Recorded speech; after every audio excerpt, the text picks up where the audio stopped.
अब्दुल्ला का भाई हबीबुल्लाह इस वक्त हमारे साथ मौजूद हैं, तो आए इनसे बात करते हैं। زمونږ د ورور سره ډیر ظلم وشو او ډیر زیاتې وشو. دغه کسان چې کم دي دا ډیر زورور دي او ظالمان دي. مخکې د نورم داسې کارونه کړي دي.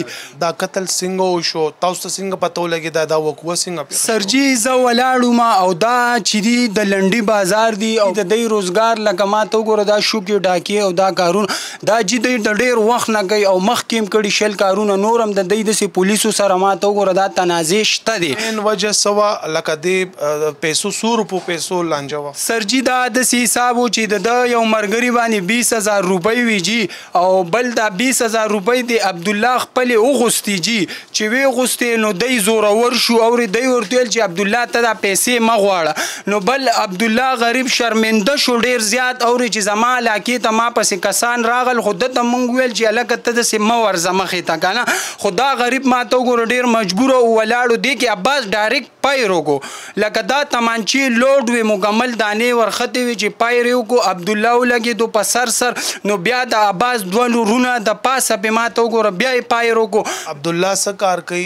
سرجي دا عبدالله چې دی دا د باډي بلډینګ کوچینګ کوي او په سعودي عرب کې کوي او جی بل دا راغلی و په چوټۍ باندې دلته و ده ویل زه ځان له سجاب دلته کولاوم او ما ته وګوره زه به دلته جاب کولاو کم نو زه به دلته یم که نه.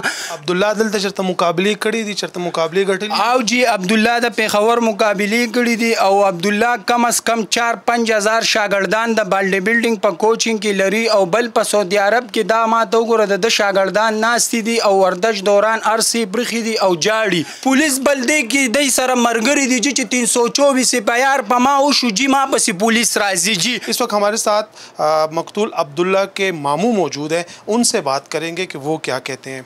दारा तो वही तासो ना FIR ना मुतमईनी है ना तासो पुलिस ना मुतमईनी है वली वजह सर जी FIR چې مونږ څنګه پولیس ته ویلو واغه رنګ نه دي کړي ځکه مونږ ورته ویلو چې دا پولیس والا تاسو څه ویلو FIR کې چې سوش پولیس والا ته دا ویلو چې دا ډس چې دی دا FIR کې دا دغه کړی دی عباس کړی دی او د دورونو فایرنګ کړی هغوی ویلي اراده قتل او ګډ وډې لیکلی دی. نو دا داسې خو FIR نه دا خو ښکاره ښکاري چې دوی سره د پولیس لاس دی او د پولیسو سره ملګرتیا ده. دا چې کوم عبدالله دی واده کړو دا واده کړی و او جی دا واده کړی و. FIR چې کوم شوی جی دا FIR نه دی مونږ دا FIR نه منو.